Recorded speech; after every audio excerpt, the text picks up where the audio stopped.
kind of standard petitions out in facilities like this, and probably also ought to be maybe 4-inch block that's somehow raised off the ground. I know Wayne knows how to detail stuff like that. If we could just give him a little direction on it. Could you make a list for us? I will. And then if we could take the outside, and instead of regular sort of painted CMU, if that could be like a split face or a combination of both, just to give it a little more visual interest, I'd be happy to make a list, Karen, and shoot it to you That would be great. the next day or so. But I think it's a great idea. It's long overdue. And I don't think there's a whole lot of cost difference in it. Especially this big. So moved. Got a motion? To have vote? Yeah, you can. I have Mr. Anderson and Mr. Carell. Okay, all in favor? Aye. Opposed? Motion carried. Thank you, Gary. Thank you, Rotary. Thank you. And Mark will give you some little things that probably be necessary for this to be a good project. Very good, thank you. Thank you. Chuck Ryan. Chuck Ryan property, Alderman Anderson.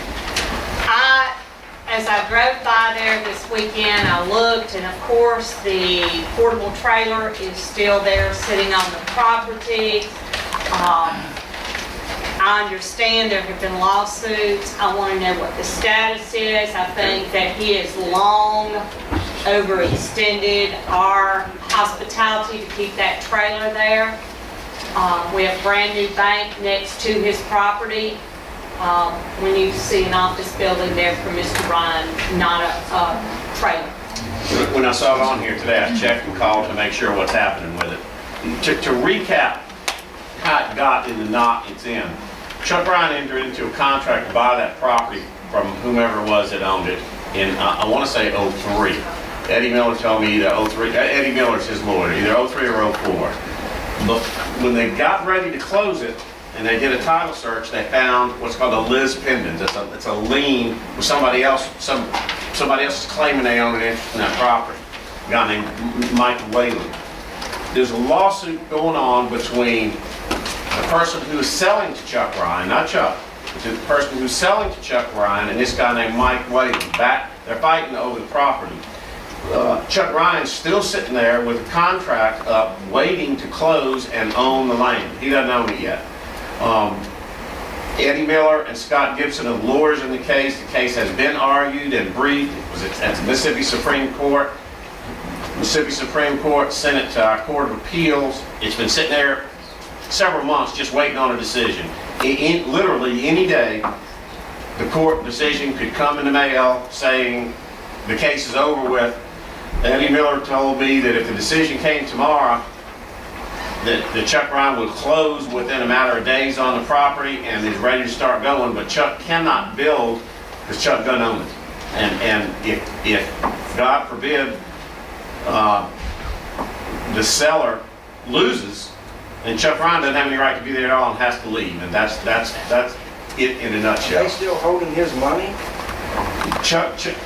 The way it was explained to me today by Eddie Miller, Chuck Ryan pays rent every month that applies towards the purchase price.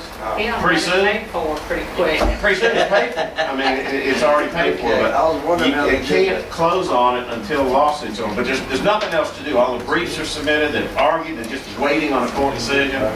It's literally been years and years waiting on it. Jim, are they gonna let you know, or can you find, I mean, can they Yeah. put somewhere or another, I let mean- you know that it has been settled? They will let me know. If anyone is at all curious, every Thursday there is the state Supreme Court and the Court of Appeals release decisions. That's the day the decisions come out. They're on the internet. If anybody would be interested, I'll send you that web link, and you can look every Thursday and see some of the cases that come out. For lawyers are interesting. For y'all, some of them would be. Most wouldn't. But I can give it to you, and you guys can see. If you check it every Thursday, you'll know as quick as they do that the decisions come out. Or could you ask them for a courtesy Sure. call? I told Eddie Miller, we need to know because Yeah. that everybody's restless and needs to do it. And That, or can we just direct them to take this trailer off of this? yeah, I mean, you're letting them do that. But if if it's that serious. You're being patient. I mean, he has no right to use the property that way. He's just got no ability to use it otherwise because of the lawsuit. Need to be careful about it. The only thing, it has been long, and I don't know necessarily really in Chuck Ryan's defense.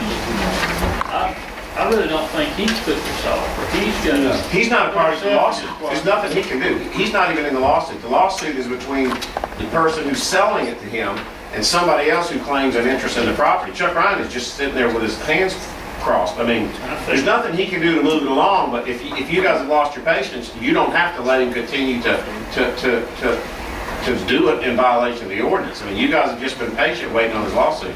Well, I mean, he's, you know, he pays sales tax, he's a long-time business in town, it's kind of hard to slam the And door in I his agree, face. but by the same token, you know, if we can put any pressure on by saying in 60 days, Chuck Ryan needs to be here in front of us to tell us, he or his attorney has to be present. We can do that. They tell me now, you know, you're getting it what I paid for, but Eddie Miller told me the day they get a decision, they're ready to close and move forward, and in fact, most of the purchase price is paid because he pays rent every month, so,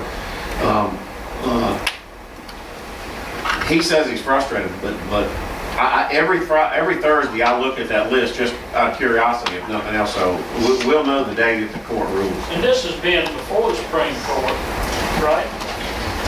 And then it's appealed to. No. What happens is, when you appeal from the trial judge in Mississippi, it goes to the state Supreme Court. State Supreme Court looks at them, and if they think this is a big case, this is an important case, this is something we really need to look at, the state Supreme Court keeps it and looks at it. If they think this is a run-of-the-mill dispute between people, or just a factual issue, and some other things, I don't mean to downplay it, but the Supreme Court will say, well, we don't need to do this, let's send this one to the Court of Appeals and let them decide. That's what happened here, that the Supreme Court sent this to the Court of Appeals and said, y'all decide this. Because it is not it's not going to make new law, it's just a factual dispute between these people. So it's in front of the Court of Appeals, but it won't go anywhere from there. When they decide it, that's it, they'll decide. And you know, it could come out day after tomorrow, we still don't know. It's like our Keesler thing. That's been argued, briefed, we've been through it. It's just every single day I look at the mail hoping that the decision's there. Not yet. Would that come out on that Thursday notice? Not, see, the trial judges do it any day. They do it as soon as they get to it. We can get it every day. I look at my mail hoping we have an issue. And every day the mayor calls, is it soup yet? I mean, where is it? Where is it? You know? I guess my problem is that I know that does Chuck have plans? Has he got drawings for a building? Well, I don't know any of Or are that. we gonna be another I've seen that. 6 to 9 months waiting once everything's I've settled? seen his plan. Yeah, we called him in here before. He's got a plan. I mean, I don't know if he can take those plans and build, but he shows an elevation of it of what it's supposed to look like. Just concerned. No, I don't blame you. You know, that all starts, it's sad but true, it starts when you do a temporary building, whether it's a snowball stand, or a hot dog stand, or a car lot stand. That's what you take a chance on. No good deed goes unpunished. Right, exactly. But anyhow, new business, resignation of William Williams from Planning Commission, Ward 4. And Ward 4 appointment, Planning Commission. All Yeah, this. I've got one retired. I need to, I make a motion to appoint Mr. George Casey to the Planning Commission. He lives at 903 Marjorie. Have a motion and a second. All in favor? Aye. Opposed? Motion carries. Glass-Steagall Act, Alvin Hammonds. Okay, trust me, I am not a banking genius or by the stretch of the imagination. But did any of you other guys receive a call from a Mr. Don Fowle out of Virginia? About 6 of them. Yeah. Yeah, maybe say to call him back. Yeah, well, you know, and that's probably where I made the mistake, was answering the phone call. But after listening to the gentleman and really trying to do some my own investigation of it, everything this guy is saying is of truth. And you know, right now we've kind of got our backs turned over here fighting oil and cleanup of Katrina. And actually what's going on in Congress, we're getting beaten head behind us. That's really, this is what's going to cause, and I think it's a very important part of going to be what's going on economically in the United States and could eventually cause the collapse of our economic productivity here in the United States. 'Cause basically, the best way that I can explain it and understand the way it's been explained to me is that our commercial banking industry is investing our money into derivatives or in speculative type trading. In other words, they're not doing it with infrastructure.